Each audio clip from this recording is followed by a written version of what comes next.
दुनिया है सहाफ़त के चैनल को लाइक करें, शेयर करें और सब्सक्राइब करें। अस्सलाम वालेकुम नाज़रीन, आप देख रहे हैं दुनिया है सहाफ़त की। आपका मेज़बान जवेद राना। आज हमारे पास स्टेज के मशहूर एक्टर मुनव्वर दीवाना साहब तशरीफ़ लाए हैं, जो कि हमारे बहुत अच्छे दोस्त हैं और अपने कीमती वक्त में से उन्होंने हमें वक्त दिया। ये हमारे लिए बड़ी खुशी की बात है कि वो हमारे पास तशरीफ़ लाए और आज हम उनसे गुफ्तगू करेंगे उनकी एक्टिंग के बारे में, अदाकारी के बारे में, उन्होंने एक्टिंग कब शुरू की और किस तरह शुरू की और किस तरह अपनी अदाकारी से मुतमिन है। लोगों के चेहरों पर मुस्कुराहटें लाने वाले अदाकार स्टेज एक्टर मुनव्वर दीवाना साहब। देखिए, स्टेज एक्टर की होती है जी लाइफ, जो पब्लिक प्रॉपर्टी होती है, यानी कि लोगों के चेहरों पर खुशियाँ और मुस्कुराहटें बखेरना। एक एक्टर बतौर एक्टर अंदर से चाहे जितना मर्जी दुखी हो, जितने मर्जी गम हो, लेकिन उसका ये काम होता है, उसकी ख्वाहिश होती है कि लोगों के चेहरों पे खुशियाँ बखेरना और मुस्कुराहटें देना। उसने कभी ये नहीं स्टेज एक्टर ने बताना होता कि मैं अंदर से कितना दुखी हूँ और कैसे हूँ, लेकिन उसका यही काम होता है कि लोगों के चेहरों पे मुस्कुराहटें और खुशियाँ बखेरना। अस्सलाम वालेकुम मुनव्वर दीवाना साहब। वालेकुम अस्सलाम। क्या हाल है जवेद साहब, ठीक ठाक हो? अल्हम्दुलिल्लाह। सर, आप कैसे हैं और अब कहाँ पे काम कर रहे हैं? जी शुक्र अल्लाह दा, लाहौर च कर रहे हैं मैं काम, अल्लाह दा बड़ा शुक्र है। नाज थिएटर च। तो अभी तक आपने बहुत सारा सर काम किया, कोई ऐसा किरदार जो आपको बहुत ही अच्छा लगा और जिस किरदार की वजह से आपने शोहरत पाई हो? किरदार तो पहले ही सन, 30 साल पिछे उदों किरदार सन तो कोई किरदार करन दा मज़ा भी आंदा सी, पब्लिक नूं भी आंदा सी ते सानूं भी आंदा सी। कोई मैसेज हुंदा सी उहदे च, एंड ते कोई पैगाम लैके जांदे सन। हुण जिस तरह दे कोई डायरैक्टर आए ने, उस तरह असीं नाल रल गए हैं कि ड्रामे ते बाकर हुसैन साहब दा सी पैगाम, और जिन्हें शहीद दा रोल सी वो बड़ा अच्छा ड्रामा रहा सी। अच्छा सर, ਤੁਸੀਂ ਦੱਸੋ ਕੋਈ ਐਸਾ ਕਿਰਦਾਰ ਜਿਹੜਾ ਹਾਲੇ ਤੱਕ ਤੁਸੀਂ ਕੀਤਾ ਨਾ ਹੋਵੇ ਔਰ ਕਰਨ ਦੀ ਖਾਸ਼ ਹੋਵੇ, ਯਾਨੀ ਕਿ ਕੋਈ ਐਸਾ ਕਿਰਦਾਰ ਜਿੰਦੀ ਤੁਹਾਡੇ ਦਿਲ ਵਿੱਚ ਤਮੰਨਾ ਹੋਵੇ ਕਿ ਯਾਰ ਇਹ ਕਿਰਦਾਰ ਕਰਨਾ ਚਾਹੀਦਾ ਸੀ ਤੇ ਹਾਲੇ ਤੱਕ ਡਾਇਰੈਕਟਰ ਨੇ ਤੁਹਾਡੇ ਕੋਲ ਕਰਵਾਇਆ ਨਹੀਂ, ਜਾਂ ਤੁਹਾਨੂੰ ਕਰਨ ਦੀ ਖਾਸ਼ ਹੋਵੇ, ਕਿਉਂਕਿ ਐਸਾ ਕਿਰਦਾਰ ਜਿੰਦੇ ਜਿਹੜੇ ਦਿਲ ਤੁਹਾਡੇ ਦਿਲ ਦੀ ਬਹੁਤ ਜ਼ਿਆਦਾ ਖਾਸ਼ ਹੋਵੇ। सर असी हर किरदार ते ही मेहनत की है, ऐसी गल है ही नहीं कि जोड़ा होंदा ना कि यार ये किरदार किते मेरे को होंदा तो मैं वक्त पा दिंदा। असी उदों किरदार ही सारे कीते ने, वो नहीं कि दिल च खाश कि मैं नहीं कीता हैगा। अच्छे ड्रामे कीते ने, बेहतरीन। फैमिली आंदी सी देखदी सी। उदों गाने भी कदों सन, असल ते गाणियां ने साडे ड्रामे नूं लपेटा पाया है।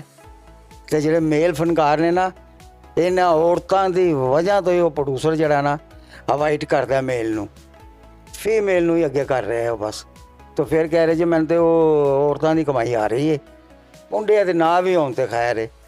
तो मैं तो कहना फिर 5-6 गाने ही चला लेन करन, तो मुंडिया नूं ना रखो तुसी। 5-6 गाने चला के पब्लिक बाहर कड्डो ना, असीं देखने किवें बाहर जांदी है। की ख्याल है? यानी कि ਤੁਹਾਡਾ ਖਿਆਲ ਹੈ ਕਿ ਹੁਣ ਡਰਾਮਾ ਪਹਿਲੇ ਜਿਹੜਾ ਹੁੰਦਾ ਸੀ, मतलब कि कह सकते कि उस ड्रामे के एक मैसेज हुंदा सी आवाम वास्ते, फैमिलियां आंदियां सन, देखदियां सन, और हर बंदे नूं एक मैसेज आंदा सी अच्छाई दा, यानी कि बुराई दा नहीं। एक हर बंदा जिहड़ा आंदा सी, समझो कि एक तलीम वाली जगह ते आ गया वे, तो उत्थों एक मैसेज लैके गया, एक अच्छा मैसेज कि सानू जिंदगी विच, आइंदा जिंदगी दे विच की करना चाहिए। तुहाडा ख्याल है कि हुण इस तरह के ड्रामे दोबारा स्टेज ते प्ले होने चाहिए ने, तो मतलब कि ऑडियंस दोबारा आवे, वही ऑडियंस दोबारा आवे फैमिली दे नाल, और बड़े फख्र ना कह सकन कि असीं फलां ड्रामा देख के आए हैं तो सानू बड़ी खुशी हुई है। तुसीं कोई ऐस मतलब कि मैसेज देना चाहते हो या पैगाम देना चाहो अपने प्रोड्यूसर नूं, डायरैक्टर नूं, कोई ऐसा प्ले किया जाए जिंदे फैमिली दोबारा आवे और एक मैसेज होवे, जिंदे विच एक पैगाम होवे लोगों वास्ते, ताकि लोग दोबारा आन और वही पुराने ड्रामे दियां दोबारा फिर रौनकां बहाल हो जान। पब्लिक असीं आप ही खराब की है, साडी वजह तो रुस गई है। वो जिस तरह के ड्रामे आ रहे हैं, तुसीं अच्छा ड्रामा करोगे पब्लिक तुहानूं देखेगी, वो तो तुहानूं वेखण आई है। तुसीं करो तो सही ना ड्रामा अच्छा, ड्रामा अच्छा होएगा तो पब्लिक जरूर आएगी। वैंड अप तो कोई पैगाम लैके जाए, कोई बच्चा, कोई बुजुर्ग कोई मैसेज लैके तो जाए ना, हो सकता अमल कर ले वो बेचारा। तो है ना अच्छे डायरैक्टर। हुण 7 दिन का तो ड्रामा जे, ते रिहर्सल केह्ड़े टाइम होएगी? ਜੁਮੇ ਵਾਲੇ ਦਿਨ ਬੁਲਾ ਲੈਣਗੇ ਤੁਹਾਨੂੰ, ਆ ਜਾਓ, ਤੂੰ ਇਹ ਕਰਨਾ, ਤੂੰ ਇਹ ਕਰਨਾ, ਤੂੰ ਇਹ ਕਰਨਾ ਹੈ। ਤਰਾਨਾ ਲੱਗਾ ਤਾਂ ਉਹ ਆਪੋ ਆਪਣਾ ਵਿਚਾਰਾ ਸੌਦਾ ਲੈ ਕੇ ਐਕਟਰ ਜਾ ਰਹੇ ਆ। ਤੇ ਜਦੋਂ ਕਮਜ਼ੋਰ ਆਦਮੀ ਕੀ ਕਰੇਗਾ, ਉਹ ਗਾਲਾਂ ਹੀ ਕੱਢੇਗਾ ਨਾ। ਫਿਰ ਉੱਤੇ ਵਲਗੈਰਿਟੀ ਹੋਏਗੀ, ਹੋਰ ਕੀ ਹੋਏਗਾ ਦੱਸੋ?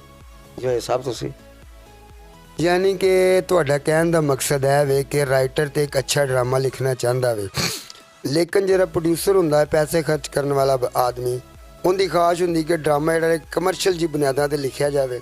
ਉਹਦੇ 'ਚ ਮਸਲਨ ਕਿ ਕੁਝ ਐਸੀਆਂ ਚੀਜ਼ਾਂ ਹੋਣੀਆਂ ਚਾਹੀਦੀਆਂ ਤਾਂ ਕਿ ਜਿਹੜੇ ਆਵਾਮ ਜਿਹੜੀ ਆਵੇ, ਬੇਸ਼ੱਕ ਜਿਹੜੀ ਅਸਲ ਆਡੀਅנס ਨੇ ਉਹ ਬੇਸ਼ੱਕ ਨਾ ਆਵੇ, ਬੇਸ਼ੱਕ ਅਸਲ ਆਡੀਅנס ਨਾ ਆਵੇ, ਮਤਲਬ ਜਿਹੜੇ ਆਮ ਲੋਕ ਨੇ, ਆਮ ਜ਼ੇਨ ਦੇ ਮਾਲਕ, ਉਹ ਲੋਕ ਆਉਣ ਤੇ ਕਮਰਸ਼ੀਅਲ ਬੁਨਿਆਦਾਂ 'ਤੇ ਡਰਾਮਾ ਚੱਲੇ ਤਾਂ ਕਿ ਸਾਨੂੰ ਕਮਾਈ ਦਾ ਜ਼ਰੀਆ ਬਣ ਜਾਵੇ। ਯਾਨੀ ਕਿ ਲੋਕ ਡਾਇਰੈਕਟਰ ਜਾਂ ਪ੍ਰੋਡਿਊਸਰ ਇਹ ਨਹੀਂ ਚਾਹ ਰਹੇ ਹੁੰਦੇ ਕਿ ਅੱਛਾ ਫੈਮਿਲੀ ਮੈਸੇਜ ਜਾਵੇ, ਅੱਛੀ ਆਡੀਅנס ਆਵੇ। ਤੇ ਇਹਦੇ ਬਾਰੇ ਵਿੱਚ ਤੁਸੀਂ ਕੀ ਕਹਿਣਾ ਚਾਹੁੰਦੇ ਜੀ? ਉਹ ਸਰ ਪ੍ਰੋਡਿਊਸਰ ਨੂੰ ਤਾਂ ਪੈਸੇ ਚਾਹੀਦੇ ਨੇ, ਅੱਛਾ ਡਰਾਮਾ ਨਹੀਂ ਚਾਹੀਦਾ। ਉਹ ਤਾਂ ਕਹਿੰਦਾ ਮੇਰੀ ਬੁਕਿੰਗ ਤੇ ਸੇਲ ਹੋਣੀ ਚਾਹੀਦੀ ਹੈ, ਮੇਰੇ ਵੱਲੋਂ ਕੁੜੀ ਜੋ ਮਰਜ਼ੀ ਕਰ ਦੇਵੇ ਜਾ ਕੇ, ਪੈਸੇ ਚਾਹੀਦੇ ਨੇ, ਉਹਨੂੰ ਅੱਛਾ ਡਰਾਮਾ ਨਹੀਂ ਚਾਹੀਦਾ। ਜਿਹੜਾ ਅੱਜ ਦਾ ਪ੍ਰੋਡਿਊਸਰ ਹੈ ਸਾਡਾ, ਉਹ ਪ੍ਰੋਡਿਊਸਰ ਵੀ ਨੌਨ ਕਮਰਸ਼ੀਅਲ ਆ ਗਏ ਨੇ ਨਾ, ਕੋਈ ਭੱਲੇ ਵਾਲਾ ਹੈ, ਕੋਈ ਰੇਹੜੀ ਵਾਲਾ ਹੈ, ਕੋਈ ਪਾਨਾਂ ਵਾਲਾ ਹੈ। ਉਹਨੂੰ ਵਿਚਾਰੇ ਨੂੰ ਕੀ ਪਤਾ ਡਰਾਮੇ ਦਾ ਜਾਂ ਫਨਕਾਰ ਦਾ? ਉਹਨੂੰ ਤਾਂ ਇਹੀ ਸਮਝਣਾ ਕੋਈ ਮੁਲਾਜ਼ਮ ਹੈ ਜਾਂ ਉਹ ਹੈ। ਐਸਾ ਮਸਲਾ ਖਰਾਬ ਹੋਇਆ ਹੈ, ਕਮਰਸ਼ੀਅਲ ਪ੍ਰੋਡਿਊਸਰ ਨਹੀਂ ਹੈਗੇ। ਯਾਨੀ ਕਿ ਤੁਹਾਡਾ ਕਹਿਣ ਦਾ ਮਕਸਦ ਹੈ ਵੇ ਕਿ ਜਿਹੜੇ ਪ੍ਰੋਫੈਸ਼ਨਲ ਲੋਕ ਸਨ ਉਹ ਪਿੱਛੇ ਹਟ ਗਏ ਨੇ। ਜਿਹੜੇ ਮਸਲਨ ਕਿ ਦੂਸਰੇ ਲੋਕ ਸੀ, ਆਮ ਲੋਕ, ਜਿਨ੍ਹਾਂ ਦਾ ਇਸ ਚੀਜ਼ ਨਾਲ ਤਲਕ ਹੀ ਕੋਈ ਨਹੀਂ ਹੈ, ਜਿਨ੍ਹਾਂ ਦਾ ਮਕਸਦ ਸਿਰਫ ਔਰ ਸਿਰਫ ਪੈਸਾ ਕਮਾਉਣਾ ਵੇ, ਯਾਨੀ ਕਿ ਆਵਾਮ ਨੂੰ ਕੋਈ ਮੈਸੇਜ ਜਾਂ ਪੈਗਾਮ ਨਹੀਂ ਹੈ, ਸਿਰਫ ਉਹਨਾਂ ਦਾ ਇਹੀ ਮਕਸਦ ਹੈ ਕਿ ਪੈਸਾ ਕਮਾਉਣਾ। ਜਿਹੜੇ ਪ੍ਰੋਫੈਸ਼ਨਲ ਲੋਕ ਨੇ ਉਹ ਪਿੱਛੇ ਹਟ ਗਏ ਨੇ, ਸਿਰਫ ਇਸ ਵਜ੍ਹਾ ਤੋਂ ਕਿ ਡਰਾਮਾ ਉਹਨਾਂ ਦੇ ਮਿਆਰ ਦੇ ਮੁਤਾਬਕ ਨਹੀਂ ਬਣਦਾ ਪਿਆ। ਤੇ ਕੋਈ ਐਸੀ ਕੋਸ਼ਿਸ਼ ਹੋਣੀ ਚਾਹੀਦੀ ਹੈ ਮਤਲਬ ਕਿ ਸਟੇਜ ਦੀ ਦੁਨੀਆ ਵਿੱਚ ਐਕਟਰਾਂ ਦੀ ਤਰਫੋਂ ਜਾਂ ਦੂਸਰੇ ਲੋਕਾਂ ਦੀ ਤਰਫੋਂ ਕਿ ਜਿਹੜੇ ਪੁਰਾਣੇ ਲੋਕ ਨੇ, ਅੱਛੇ ਡਾਇਰੈਕਟਰ ਜਾਂ ਅੱਛੇ ਰਾਈਟਰ ਸੀ, ਉਹਨਾਂ ਨੂੰ ਕਿਸੇ ਤਰੀਕੇ ਵਾਪਸ ਲਿਆਇਆ ਜਾਵੇ ਔਰ ਪਾਕਿਸਤਾਨ ਵਾਲਿਆਂ ਨੂੰ, ਯਾਨੀ ਕਿ ਆਪਣੇ ਮੁਲਕ ਦੇ, ਆਪਣੇ ਦੇਸ਼ ਦੇ ਲੋਕਾਂ ਨੂੰ ਅੱਛੇ ਡਰਾਮੇ ਔਰ ਮਿਆਰੀ ਡਰਾਮੇ ਦੇਖਣ ਦਾ ਫਿਰ ਮੌਕਾ ਮਿਲੇ। ਉਹ ਭਾਈਜਾਨ ਅਸਲ ਗੱਲ ਪਤਾ ਕੀ ਹੈਗੀ ਹੈ, ਜਿਹੜਾ ਡਾਇਰੈਕਟਰ ਹੈ ਉਹ ਅਸੀਂ ਘਰ ਬਿਠਾਤਾ ਹੈ। ਜਿਹੜੇ ਐਕਟਰ ਨੇ ਨਾ ਸਾਡੇ, ਉਹ ਆਪ ਹੀ ਡਾਇਰੈਕਸ਼ਨ ਦੇਣ ਲੱਗ ਪਏ ਨੇ, ਕਿਉਂਕਿ ਉਹਨਾਂ ਦਾ ਕੰਮ ਹੈਗਾ ਐਕਟਿੰਗ। ਉਹ ਕਰੋ ਤੁਸੀਂ ਡਾਇਰੈਕਸ਼ਨ ਨਾਲ ਵੀ ਵੜ ਗਏ ਹੋ। ਉਹ ਡਾਇਰੈਕਟਰ ਵਿਚਾਰਾ ਘਰ ਪੈ ਗਿਆ, ਉਹਨੂੰ ਪੈਸੇ ਆਣੇ ਸਨ, ਕੋਈ ਬੱਚਿਆਂ ਦਾ ਰਿਜ਼ਕ ਲੈ ਕੇ ਜਾਂਦਾ ਨਾ ਉਹ। ਤੇ ਹੁਣ ਮੈਂ ਜੇ ਡਾਇਰੈਕਸ਼ਨ ਦੇਣ ਲੱਗ ਪਾਵਾਂ ਤੇ ਜ਼ਿਆਦਤੀ ਹੈਗੀ ਡਾਇਰੈਕਟਰ ਦੇ ਨਾਲ। ਡਰਾਮੇ ਦਾ ਬਾਪ ਹੀ ਕੋਈ ਨਹੀਂ ਹੈਗਾ ਤੇ ਉਹ ਖਰਾਬ ਹੀ ਹੋਏਗਾ ਭੈਣ, ਛਾਤੀ ਤੁਹਾਡੀ ਨਹੀਂ ਹੈਗੀ। ਬਿਲਕੁਲ ਮੁਨੱਵਰ ਸਾਹਿਬ ਵੀ ਸਹੀ ਕਹਿ ਰਹੇ ਹੋ। ਮੈਂ ਅਕਸਰ ਡਰਾਮੇ 'ਚ ਦੇਖਿਆ ਵੇ ਕਿ ਰਾਈਟਰ ਔਰ ਡਾਇਰੈਕਟਰ ਦਾ ਨਾਮ ਜਿਹੜੇ ਕਿ ਆਮ ਲੋਕ ਫਨਕਾਰ ਹੁੰਦੇ ਨੇ ਜਾਂ ਸਟੇਜ ਐਕਟਰ ਹੁੰਦੇ ਨੇ, ਐਜ਼ ਏ ਡਾਇਰੈਕਟਰ ਜਾਂ ਐਜ਼ ਏ ਰਾਈਟਰ ਉਹਨਾਂ ਦਾ ਨਾਮ ਲਿਖਿਆ ਹੁੰਦਾ ਵੇ। ਇਹਦੀ ਵਜ੍ਹਾ ਨਾਲ ਜਿਹੜਾ ਅਸਲ ਡਾਇਰੈਕਟਰ ਹੈ, ਜਿਹੜਾ ਕਿ ਡਰਾਮੇ ਦੀ ਰੂਹ ਹੁੰਦਾ ਵੇ, ਮਤਲਬ ਕਿ ਜਿਸ ਨਾਲ ਉਹ ਚੱਲਣਾ ਹੁੰਦਾ ਵੇ, ਯਾਨੀ ਕਿ ਜਿਹੜਾ ਮੇਨ ਚੀਜ਼ ਹੈ ਉਹਨੂੰ ਅਸੀਂ ਪਿੱਛੇ ਬਿਠਾ ਦਿੱਤਾ ਵੇ।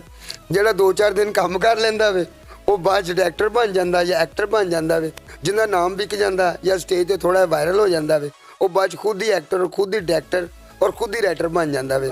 ਯਾਨੀ ਕਿ ਮੇਰੀ ਗੱਲ ਸੁਣੋ, ਤੁਸੀਂ ਜੇ ਬਾਪ ਘਰੋਂ ਕੱਢਦੇ ਹੋਗੇ ਪਿੱਛੋਂ ਕੀ ਹਾਲ ਹੋਏਗਾ ਔਲਾਦ ਦਾ? ਲਾਵਾਰਸ ਹੋਏਗੀ ਨਾ। ਬਿਲਕੁਲ ਜੀ। ਜੇ ਅਸੀਂ ਬਾਪ ਹੀ ਕੱਢ ਦਿੱਤਾ ਕੰਟਰੋਲ ਤੇ ਫਿਰ ਔਲਾਦ ਕੀ ਕਰੇਗੀ? ਕੱਖ ਵੀ ਨਹੀਂ ਕਰੇਗੀ, ਉਧਰ ਰੁਲੇਗੀ। ਅਸਲ ਇਹ ਹੋ ਰਿਹਾ ਸਾਡੇ ਡਰਾਮਾ ਲਾਈਨ 'ਚ। ਡਾਇਰੈਕਟਰ ਰਾਈਟਰ ਅੱਛੇ ਵੀ ਨੇ। ਡਾਕਟਰ ਅਜਮਲ ਸਾਹਿਬ बेहतरीन डायरेक्टर राइटर और अच्छे इंसान ने, इंसान बहुत आला ने। ਉਹਨਾਂ ਦਾ ਹਰ ਵੇਲੇ ਦਸਤਰਖਾਨ ਘਰ ਲੱਗਾ ਆ, ਜਦੋਂ ਮਰਜ਼ੀ ਆਓ ਤੇ ਉਹ ਦੁਆ ਖੈਰ ਹੈ ਸਾਰੀ। ਉਹ ਭਾਵੇਂ ਦੁਸ਼ਮਣ ਵੀ ਘਰ ਆਇਆ ਗਲੇ ਲਾਣਗੇ। मरना तेरे को डर नहीं लगता? ਉਹ ਮੈਂ ਦੇਖ ਲਓ ਕਿਸੇ ਲਈ ਡਰਾਮਾ ਜਾ ਕੇ ਪ੍ਰਿੰਸ 'ਚ। ਇਨਸ਼ਾਅੱਲਾ ਜ਼ਰੂਰ ਤੁਹਾਡੀ ਦਾਵਤ ਤੇ ਆਵਾਂਗੇ। ਤੇ ਉਹ ਤੁਹਾਨੂੰ ਪੈਗਾਮ ਨਜ਼ਰ ਆਏਗਾ ਵੈਂਡ ਅਪ ਤੇ ਕਿ ਰੈਂਡ ਕੀ ਸੀ। ਇਸੇ ਐਂਡੀ ਕੋਈ ਨਹੀਂ, ਐਂਡੀ ਗਾਣੇ ਤੇ ਕਰ ਦਿੰਦੇ ਨੇ। ਯਾਰ ਕਿੱਡੀ ਜ਼ਿਆਦਤੀ ਕੀ, ਦੇਖੋ ਯਾਰ ਬੜਾ ਕੰਮ ਅਸੀਂ ਆਪ ਹੀ ਖਰਾਬ ਕਰ ਲਿਆ ਤੇ ਅਸੀਂ ਇਹਨੂੰ ਠੀਕ ਕਰਨਾ ਹੈ। ਅਸਲ ਇਹ ਹੀ ਹੈਗਾ। ਯਾਨੀ ਕਿ ਤੁਹਾਡਾ ਖਿਆਲ ਹੈ ਕਿ ਜਿਸ ਤਰ੍ਹਾਂ ਡਾਕਟਰ ਅਜਮਲ ਸਾਹਿਬ ਨੇ, ਮਾਸ਼ਾਅੱਲਾ ਤੁਸੀਂ ਤੁਹਾਡੇ ਜ਼ੁਬਾਨੀ ਕਿ ਬਹੁਤ ਅੱਛੇ ਡਾਇਰੈਕਟਰ ਨੇ, ਰਾਈਟਰ ਨੇ ਔਰ ਬੜੇ ਆਪਣੇ ਕੰਮ ਨਾਲ ਮੁਖਲਸ ਨੇ। ਯਾਨੀ ਕਿ ਆਪਣੇ ਕੰਮ ਤੋਂ ਇਲਾਵਾ ਜਿਹੜੀ ਉਹਨਾਂ ਨਾਲ ਟੀਮ ਕੰਮ ਕਰਦੀ ਪਈ ਹੈ ਜਾਂ ਜਿੰਨੀ ਵੀ ਟੀਮ ਕਰਦੀ ਹੈ ਉਹਨਾਂ ਦਾ ਬੜਾ ਖਿਆਲ ਰੱਖਦੇ, ਉਹਨਾਂ ਦੀਆਂ ਜ਼ਰੂਰਤਾਂ ਦਾ ਬੜੇ ਮਿਲਨਸਾਰ ਨੇ ਔਰ ਕਿਸੇ ਦੀ ਵੀ ਕੋਈ ਵੀ ਜ਼ਰੂਰਤ ਹੋਵੇ ਤੇ ਉਹਨੂੰ ਪੂਰੀ ਕਰਨ ਦੀ ਕੋਸ਼ਿਸ਼ ਕਰਦੀ ਹੈ। ਤੁਹਾਡਾ ਖਿਆਲ ਹੈ ਕਿ ਡਾਕਟਰ ਅਜਮਲ ਜੈਸੇ ਡਾਇਰੈਕਟਰ ਔਰ ਰਾਈਟਰ ਸਟੇਜ ਦੀ ਦੁਨੀਆ ਦੇ ਵਿੱਚ ਕੁਝ ਹੋਰ ਹੋਣੇ ਚਾਹੀਦੇ ਨੇ, ਕੁਝ ਐਸੇ ਨਾਮਵਰ ਲੋਕ ਡਾਕਟਰ ਅਜਮਲ ਤਰ੍ਹਾਂ ਦੇ ਜਿਹੜੇ ਮੁਖਲਸ ਹੋਣ ਔਰ ਇਸ ਸਟੇਜ ਡਰਾਮਿਆਂ ਨੂੰ ਅੱਗੇ ਲੈ ਕੇ ਜਾਣ। बिल्कुल ऐसा ही होना चाहिए, आने चाहिए ने ऐसे लोग। लेकिन अल्लाह वारस ये हुण जिस तरह साडी फिल्म इंडस्ट्री तो ख़त्म हो गई है, तो आस्ता आस्ता इस तरह ड्रामे भी ख़त्म कर लैणगे, यही अखीर होएगा, और की होना जे। ਯਾਨੀ ਕਿ ਤੁਹਾਡਾ ਖਿਆਲ ਹੈ, ਬਿਲਕੁਲ ਤੁਹਾਡੀ ਗੱਲ ਮੈਂ ਇਤਫਾਕ ਕਰਦਾ ਮੈਂ ਕਿ ਜਿਸ ਵਕਤ ਡਾਇਰੈਕਟਰ ਫਿਲਮ ਇੰਡਸਟਰੀ ਵਿੱਚ ਆਏ ਉਹਨਾਂ ਨੇ ਇੱਕੋ ਤਰ੍ਹਾਂ ਦੀਆਂ ਫਿਲਮਾਂ ਬਣਾਉਣੀਆਂ ਸ਼ੁਰੂ ਕਰ ਦਿੱਤੀਆਂ। ਹਰ ਫਿਲਮ ਤਕਰੀਬਨ ਇੱਕ ਜੈਸੀ ਬਣੀ, ਅਤੇ ਉਸ ਤੋਂ ਬਾਅਦ ਫਿਲਮ ਇੰਡਸਟਰੀ ਦਾ ਕੀ ਹਾਲਾਤ ਹੋਏ। ਹੁਣ ਸਟੂਡੀਓ ਸਾਡੇ ਵੀਰਾਨ ਪਏ ਨੇ, ਸ਼ਾਹਨੂਰ ਸਟੂਡੀਓ ਖਤਮ ਹੋ ਗਿਆ, ਐਵਨਿਊ ਸਟੂਡੀਓ ਬੰਦ ਪਿਆ ਹੋਵੇ, ਸਾਰੇ ਸਟੂਡੀਓ ਖਤਮ ਹੋ ਗਏ। ਯਾਨੀ ਕਿ ਲਾਹੌਰ ਵਿੱਚ ਫਿਲਮ ਇੰਡਸਟਰੀ ਨਿਕਲ ਕੇ ਜਿਹਨੂੰ ਦੁਨੀਆ ਦਾ ਲਾਲੀਵੁੱਡ ਕਿਹਾ ਜਾਂਦਾ ਸੀਗਾ, ਉਹ ਸਾਰੀ ਸਾਡੀ ਫਿਲਮ ਇੰਡਸਟਰੀ ਕਰਾਚੀ ਮੁੰਤਕਿਲ ਹੋ ਗਈ। ਇੰਡੀਆ ਵਾਲੇ ਹਾਲੀ ਵੀ ਮਿਆਰੀ ਕੰਮ ਕਰ ਰਹੇ ਨੇ ਔਰ ਲੋਕ ਉਹਨਾਂ ਦੀਆਂ ਫਿਲਮਾਂ ਦੇਖਦੇ ਨੇ। ਯਾਨੀ ਕਿ ਅਸੀਂ ਬਾਲੀਵੁੱਡ ਹਾਲੀਵੁੱਡ ਤੋਂ ਬਾਅਦ ਲਾਲੀਵੁੱਡ ਸੀਗੇ, ਅਤੇ ਹੁਣ ਤਾਂ ਅਸੀਂ ਲੋਲੀਪੌਪ ਹੀ ਰਹਿ ਗਏ ਹਾਂ, ਕਿਉਂਕਿ ਸਾਡੇ ਡਾਇਰੈਕਟਰ ਜਿਹੜੇ ਨੇ ਸਈਦ ਨੂਰ ਸਾਹਿਬ ਜਾਂ ਦੂਸਰੇ ਨੇ, ਉਹ ਘਰ ਬੈਠੇ ਹੋਏ ਨੇ ਕਿ ਮਿਆਰੀ ਫਿਲਮ ਬਣੀ ਨਹੀਂ, ਜਾਂ ਇੱਕ ਦੋ ਫਿਲਮਾਂ ਆਈਆਂ ਨੇ ਪੰਜਾਬੀ, ਉਹਨਾਂ ਨੂੰ ਤੁਸੀਂ ਕਿਸੇ ਤਰੀਕੇ ਵੀ ਮਿਆਰੀ ਫਿਲਮਾਂ ਨਹੀਂ ਕਹਿ ਸਕਦੇ। ਕੀ ਖਿਆਲ ਜੇ ਤੁਹਾਡਾ? ਕੰਮ ਹੀ ਨਹੀਂ ਹੋ ਰਿਹਾ। ਜਦੋਂ ਕੰਮ ਹੋਏਗਾ ਤਾਂ ਕੁਝ ਬਣੇਗਾ ਨਾ। ਹੁਣ ਡਾਇਰੈਕਟਰ ਵਿਚਾਰਾ ਘਰ ਬੈਠਾ ਹੈ 10 ਸਾਲ ਤੋਂ, ਉਹਨੂੰ ਜੇ ਇੱਕ ਫਿਲਮ ਮਿਲ ਗਈ ਹੈ ਤਾਂ ਕੀ ਕਰੇਗਾ? ਪਹਿਲੇ ਆਪਣਾ ਹੀ ਸੋਚੇਗਾ ਨਾ ਵਿਚਾਰਾ, ਆਪਣੇ ਬੱਚਿਆਂ ਦਾ ਸੋਚੇਗਾ, ਇਸ ਸਿਸਟਮ ਦਾ ਸੋਚੇਗਾ। ਫਿਲਮ ਦਾ ਉਹਨੇ ਕੀ ਸੋਚਣਾ ਹੈਗਾ? ਅਸਲ ਇਹ ਖਰਾਬੀ ਹੋਈ ਹੈ ਕਿ ਸਾਰੀ। ਤੁਸੀਂ ਡਰਾਮਾ ਲਾਈਨ ਦੇ ਵਿੱਚ ਤੁਹਾਨੂੰ ਕਿੰਨਾ ਅਰਸਾ ਹੋ ਗਿਆ ਕੰਮ ਕਰਦਿਆਂ ਜਨਾਬ? ਮੈਂ 82 'ਚ ਪਹਿਲਾ ਡਰਾਮਾ ਕੀਤਾ ਸੀ, ਉਹਨੂੰ ਆਪ ਹੀ ਤਿਆਰ ਕੀਤਾ ਸੀ, ਪੇਂਡੂ ਲੋਕ ਤਮਾਸ਼ਾ। ਉਰਦੂ ਬਾਜ਼ਾਰ ਦੀ ਰਿਹਾਇਸ਼ ਹੈ ਆਪਣੀ ਚੰਪਲ, ਉੱਥੋਂ ਦੀ, ਉੱਥੇ ਹੀ ਕੀਤਾ ਸੀ ਮੈਂ। ਮੁਜਾਹਿਦ ਰਾਣਾ ਸਾਹਿਬ, ਅੱਲਾ ਜੰਨਤ ਨਸੀਬ ਕਰੇ, ਫੌਤ ਹੋ ਗਏ ਨੇ। ਫੌਤ ਹੋ ਗਏ ਨੇ ਮੁਜਾਹਿਦ ਰਾਣਾ ਸਾਹਿਬ ਜੀ? ਕੋਈ 2 ਮਹੀਨੇ ਹੀ ਹੋਏ ਨੇ। ਅਤੇ ਇੱਕੋ ਮਹੱਲੇ ਦੀ ਚੰਪਲ ਸਾਂ, ਉਦੋਂ ਡਰਾਮੇ ਸੀ, ਮਜ਼ਾ ਆਉਂਦਾ ਸੀ। ਵਾਲਾ ਸਾਹਿਬ ਕਹਿੰਦੇ ਸੀ ਕਿਹੜੇ ਪਾਸੇ ਵੜ ਗਏ ਯਾਰ ਤੂੰ? ਮਠਿਆਈ ਦਾ ਸਾਡਾ ਕਾਰੋਬਾਰ ਸੀ। ਉਹ ਕਹਿੰਦੇ ਦੁਕਾਨ 'ਤੇ ਕਾਰੋਬਾਰ ਕਰ, ਰੋਜ਼ ਪੈਸਿਆਂ 'ਚ ਖੇਡੇਗਾ। ਉਦੋਂ ਜ਼ਿਹਨ 'ਚ ਨਹੀਂ ਆਈ, ਇਸ ਪਾਸੇ ਟੁਰ ਪਿਆ ਆ ਕੇ। ਯਾਰ ਇੰਨੀ ਕੁ ਸਟਰਗਲ ਕਰਨੀ ਪਈ, ਇੰਨੀ ਮਿਹਨਤ ਕਰਨੀ ਪਈ, ਬਹੁਤ ਜ਼ਿਆਦਾ। ਤੁਸੀਂ ਇਹ ਦੱਸੋ ਕਿ ਕਿੰਨੀ ਦੇਰ ਤੁਹਾਨੂੰ ਸਟਰਗਲ ਕਰਨੀ ਪਈ, ਔਰ ਰਸਤੇ ਦੇ ਵਿੱਚ ਸਟਰਗਲ ਦੇ ਦੌਰਾਨ ਤੁਹਾਨੂੰ ਕੀ ਕੀ ਮੁਸ਼ਕਲਾਂ ਪੇਸ਼ ਆਈਆਂ? ਅੱਜ ਮਾਸ਼ਾਅੱਲਾ ਤੁਹਾਡਾ ਇੱਕ ਨਾਮ ਹੈ, ਇੱਕ ਮੁਕਾਮ ਹੈ ਸਟੇਜ ਦੁਨੀਆ ਦੇ ਵਿੱਚ। ਇਹ ਸਟਰਗਲ ਦੇ ਦੌਰਾਨ ਤੁਹਾਨੂੰ ਕੀ ਕੀ ਮੁਸ਼ਕਲਾਂ ਆਈਆਂ, ਜਾਂ ਜਿਹੜੇ ਕਿ ਮਸਲਨ ਕਿ ਤੈਨੂੰ ਉੱਪਰ ਨਹੀਂ ਜਾਣ ਦਿੰਦੇ, ਰਸਤੇ ਵਿੱਚ ਰੁਕਾਵਟ ਹੀ ਬਣਦੇ ਨੇ? ਤੁਸੀਂ ਦੱਸਣਾ ਪਸੰਦ ਕਰੋਗੇ ਕਿ ਤੁਹਾਨੂੰ ਇੰਨੀ ਸਟਰਗਲ ਕਰਨ ਤੋਂ ਬਾਅਦ ਆਪਣਾ ਅੱਜ ਤੁਹਾਡਾ ਮਾਸ਼ਾਅੱਲਾ ਨਾਮ ਜੇ, ਕਿੰਨੀਆਂ ਮੁਸ਼ਕਲਾਂ ਦਾ ਸਾਹਮਣਾ ਕਰਨਾ ਪਿਆ? ਭਾਵੇਂ ਦੱਸਿਆ 40 ਸਾਲ ਤੇ ਹੋ ਗਏ ਨੇ ਇਸ ਪਾਸੇ। ਕਿੰਨੀ ਕੁ ਮਿਹਨਤ ਕੀਤੀ ਹੋਏਗੀ, ਕਿੰਨੀ ਕੁ ਸਟਰਗਲ ਕੀਤੀ ਹੋਏਗੀ। ਉਹ ਸੁਪਰਸਟਾਰ ਤੇ ਗੁਜ਼ਰ ਗਏ ਨੇ ਨਾ ਜਿਨ੍ਹਾਂ ਨਾਲ ਅਸੀਂ ਕੰਮ ਕੀਤਾ ਹੈ, ਉਹ ਹੈ ਨਹੀਂ ਦੁਨੀਆ 'ਤੇ। ਇਹ ਹੁਣ ਵਿਚਾਰੇ ਆਏ ਨੇ, ਇਹ ਸੁਪਰਸਟਾਰ ਨਹੀਂ ਹੈਗੇ, ਇਹਨਾਂ ਦੇ ਹਾਲਾਤ ਠੀਕ ਹੋਏ ਨੇ। ਇਹਨਾਂ ਨੇ ਅੱਗੋਂ ਕਿਸੇ ਦੇ ਹਾਲਾਤ ਠੀਕ ਕਰਨ ਦੀ ਕੋਸ਼ਿਸ਼ ਹੀ ਨਹੀਂ ਕੀਤੀ। ਜਿਹੜੇ ਥੱਲੇ ਕੋਈ ਲੇਬਰ ਫਨਕਾਰ ਹੈ, ਉਹਨਾਂ ਦਾ ਇਹਨਾਂ ਨੇ ਖਿਆਲ ਨਹੀਂ ਕੀਤਾ। ਕਿਉਂ? ਇਹ ਆਪ ਨਹੀਂ ਰੱਜਦੇ ਪਏ। ਮੈਂ ਨਾ, ਇਹ ਤਾਂ ਲੇਟੈਸਟ ਨਿਊਜ਼ ਹੈ। ਮੈਂ ਨਾ ਤੇ ਕਿਸੇ ਦਾ ਨਹੀਂ ਲੈ ਰਿਹਾ, ਇਹ ਆਪ ਨਹੀਂ ਰੱਜਦੇ ਪਏ। ਥੱਲੇ ਦੇ ਅਮਲੇ ਦੇ ਫਨਕਾਰ ਦਾ ਖਿਆਲ ਕਰਨਾ ਚਾਹੀਦਾ। ਹਮਸਾਇਆ ਮੁਲਕ ਸਾਡਾ ਦੁਸ਼ਮਣ ਹੈ, ਠੀਕ ਹੈ, ਜੋ ਵੀ ਫਨਕਾਰ ਦਾ ਤਾਂ ਖਿਆਲ ਰੱਖਦਾ ਹੈ ਨਾ, ਉਹ ਆਪਣੇ ਫਨਕਾਰ ਡਿੱਗਣ ਨੂੰ ਚੁੱਕਦਾ ਜ਼ਰੂਰ ਹੈ, ਉਹਨੂੰ ਜ਼ਿੰਦਾ ਰਹਿਣ ਦੀ ਆਕਸੀਜਨ ਦਿੰਦਾ ਹੈ। ਭਾਵੇਂ ਕਿਸੇ 'ਚ ਹੋਵੇ, ਉਹ ਕਹਿੰਦੇ ਨੇ ਯਾਰ ਇਹ ਚੱਲਦਾ ਰਹਿਣਾ ਚਾਹੀਦਾ, ਅਤੇ ਸਾਡੇ ਫਨਕਾਰਾਂ ਨੂੰ ਵੀ ਸੋਚਣਾ ਚਾਹੀਦਾ। ਤੁਸੀਂ ਜਿਹੜੀ ਸ਼ਾਦੀ ਕੀਤੀ ਹੈ ਉਹ ਤੁਹਾਡੇ ਘਰ ਵਾਲਿਆਂ ਨੇ ਕਰਾਈ ਸੀ, ਤੁਸੀਂ ਖੁਦ ਮਤਲਬ ਕਿ ਲਵ ਮੈਰਿਜ ਕੀਤੀ? ਮੇਰੀ ਲਵ ਮੈਰਿਜ ਹੋਈ ਸੀ। ਹਾਂਜੀ। ਅਤੇ ਮਾਸ਼ਾਅੱਲਾ ਹਾਲੇ ਤੱਕ ਮਤਲਬ ਕਿ ਤੁਹਾਨੂੰ ਬੜਾ ਅਰਸਾ ਹੋ ਗਿਆ ਸ਼ਾਦੀ ਨੂੰ, ਅਤੇ ਹਾਲੇ ਤੱਕ ਮਤਲਬ ਕਿ ਮੁਹੱਬਤ ਉਸੇ ਤਰ੍ਹਾਂ ਹੀ ਕਾਇਮ ਹੈ ਜੀ? ਕੋਈ ਫਰਕ, ਕੋਈ ਊਂਚ ਨੀਚ? ਨਹੀਂ, ਸ਼ੁਕਰ ਹੈ ਅੱਲਾ ਦਾ, ਠੀਕ ਹੈ, ਬਿਹਤਰੀਨ ਹੈ। ਘਰ ਸਾਂਭ ਕੇ ਜਿਹੜਾ ਬੈਠਾ ਹੁੰਦਾ ਉਹ ਬਿਹਤਰੀਨ ਹੀ ਹੁੰਦਾ। ਫਨਕਾਰ ਦਾ ਇੱਕ ਤਾਂ ਸੁਪਰਸਟਾਰ ਹੋਵੇ ਨਾ, ਅਤੇ ਉਹਦਾ ਘਰ ਸਾਂਭਣਾ ਹੋਰ ਗੱਲ ਹੈ, ਕਿਉਂਕਿ ਹਰ ਚੀਜ਼ ਦੀ ਟੈਨਸ਼ਨ ਨਹੀਂ ਹੈਗੀ। ਅਤੇ ਜਿਹੜਾ ਸਿਸਟਮ ਥੋੜ੍ਹਾ ਜਿਹਾ ਮਾੜਾ ਜਿਹਾ ਐਕਟਰ ਹੋਵੇ ਨਾ, ਉਹਦੇ ਨਾਲ ਔਰਤ ਗੁਜ਼ਾਰਾ ਕਰੇ, ਉਹ ਬੜੀ ਅਜ਼ੀਮ ਔਰਤ ਹੁੰਦੀ ਹੈ ਕਿ ਨਹੀਂ ਹੁੰਦੀ? ਹਾਂਜੀ, ਅਕਸਰ ਦੇਖਿਆ ਗਿਆ ਨਾ ਕਿ ਲਵ ਮੈਰਿਜ ਕੀਤੀ ਨਾ ਜੀ, ਅਤੇ ਜ਼ਿਆਦਾ ਦੇਰ ਤੱਕ ਬਰਕਰਾਰ ਨਹੀਂ ਰਹਿੰਦੀ ਹੈਗੀ। ਕਿਸੇ ਨੇ ਵੀ ਕੀਤੀ ਹੈ, ਮਤਲਬ ਕਿ ਜ਼ਿਆਦਾਤਰ ਲੋਕਾਂ ਦਾ ਖਿਆਲ ਹੈ ਕਿ ਜੀ ਜਿਹੜੀ ਮਸਲਨ ਕਿ ਦੂਸਰੀ ਮੈਰਿਜ ਹੁੰਦੀ ਨਾ ਮਾਂ ਪਿਓ ਦੀ, ਅਰੇਂਜ ਮੈਰਿਜ, ਉਹੀ ਬੈਸਟ ਹੁੰਦੀ ਹੈ। ਲੇਕਿਨ ਮਾਸ਼ਾਅੱਲਾ ਤੁਹਾਡੀ ਲਵ ਮੈਰਿਜ ਚੱਲ ਰਹੀ ਹੈ ਔਰ ਕਾਮਯਾਬ ਚੱਲ ਰਹੀ, ਅਤੇ ਮੈਨੂੰ ਬੜੀ ਖੁਸ਼ੀ ਹੋ ਰਹੀ ਹੈ। ਇਹ ਮਾਲਕ ਦਾ ਹੀ ਕੋਈ ਕਰਮ ਹੈਗਾ, ਸਾਡੀ ਕੋਈ ਕੁਆਲਿਟੀ ਨਹੀਂ ਹੈਗੀ, ਇਹ ਅੱਲਾਹ ਤਾਲਾ ਦਾ ਕਰਮ ਹੀ ਹੈ।